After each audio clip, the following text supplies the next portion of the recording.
തദ്ദേശ തെരഞ്ഞെടുപ്പ് റിസൾട്ട് വെച്ചിട്ട് സതീശനും പരിവാരങ്ങളും ഒക്കെ അടിക്കുന്ന വാചകങ്ങൾ കാണുമ്പോൾ വലിയ തമാശ തോന്നുകയാണ്.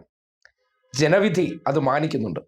പക്ഷേ കേരളത്തിൽ കോൺഗ്രസിന് വലിയ തിരിച്ചുവരവ് നടത്തിയെന്നൊക്കെ ഗീർവാണം അടിച്ചുവിടുമ്പോൾ മിനിമം സ്വന്തം വാർഡിലെങ്കിലും കോൺഗ്രസ് വിജയിക്കണ്ടേ? ഒരു നേതാവിൻ്റെ ഏറ്റവും വലിയ കഴിവെന്താണ്? അദ്ദേഹത്തിൻ്റെ സ്വന്തം വീടിരിക്കുന്ന വാർഡ് എന്തായിരിക്കണം? കോൺഗ്രസിനൊപ്പം നിൽക്കണം. അതാണല്ലോ അവിടെ നിന്ന് വളർന്നു വരുന്ന കോൺഗ്രസ്സുകാരൻ ആദ്യമായി ചെയ്യേണ്ട കാര്യം. ആ സതീശന്റെ വാർഡിൽ ആരാണ് വിജയിച്ചതെന്ന് നിങ്ങൾക്കറിയും? ഇത് നോക്കിയേ, പറവൂരിലെ സതീശന്റെ സ്വന്തം വാർഡ് BJPക്ക്. സ്വാഭാവികമല്ലേ? ശാഖയിൽ പോയി ഗോൾവാൾക്കറിന്റെ ചിത്രത്തിന് മുന്നിൽ കുനിഞ്ഞു നിൽക്കുന്ന സതീശൻ, വിളക്ക് കത്തിക്കുന്ന സതീശൻ, അതൊക്കെ കാണുമ്പോൾ കേരളത്തിലെ ലീഗിലെ സുഡാപ്പികൾക്കെല്ലാം അത് സംഘപരിവാർ ബന്ധമല്ല.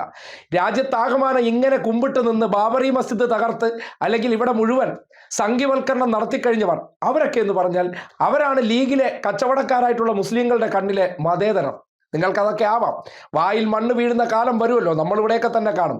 എന്തായാലും സ്വന്തം വാർഡിൽ കോൺഗ്രസിനെ ജയിപ്പിക്കാൻ പറ്റാത്ത പ്രതിപക്ഷ നേതാവ് അവിടെയും തീർന്നില്ല. പിന്നീട് സുഡാപ്പികളുടെയും മുസ്ലിങ്ങളുടെയും ഹീറോ ആയിട്ടുള്ള ആരാണ്? ഷാഫി പറമ്പിൽ. അദ്ദേഹത്തിന്റെ സ്വന്തം വാർഡിൽ എന്താണ് അവസ്ഥ എന്ന് നിങ്ങൾക്ക് അറിയണ്ടേ? നോക്കിയേ, അവിടെ വിജയിച്ചിരിക്കുന്നത് SDPI ആണ്. നോക്കണേ, സുഡാപ്പികളുടെ ഉറ്റ തോഴനായിട്ട് അല്ലെങ്കിൽ സുഡാപ്പികളുടെ രാജകുമാരൻ എന്ന് എന്തുകൊണ്ടാണ് ഷാഫിയെ വിളിക്കുന്നത് മനസ്സിലായോ? ഇപ്പോൾ ഒരു കാര്യമാണ്, കേരളത്തിലെ സുഡാപ്പികളും മൗദൂദികളും ജമാഅത്ത് ഇസ്ലാമിക്കാരെല്ലാം കൂടി ലീഗിൻ്റെയും കോൺഗ്രസിൻ്റെയും തണലിലേക്ക് കയറിയിട്ട് പാവപ്പെട്ട മുസ്ലിങ്ങളെ, വൈകാരികമായി ചിന്തിക്കുന്നവരെ പലതരത്തിലുള്ള കള്ളക്കഥകൾ പറഞ്ഞ് ഇടതുപക്ഷത്തിന് സംഘി ചാപ്പ കുത്തിയതിന് ശേഷം സ്വന്തം വാർഡുകളിലൊക്കെ ഇവർ ചെയ്യുന്ന പ്രവൃത്തി എന്താണെന്ന് നാട്ടുകാരറിയണം.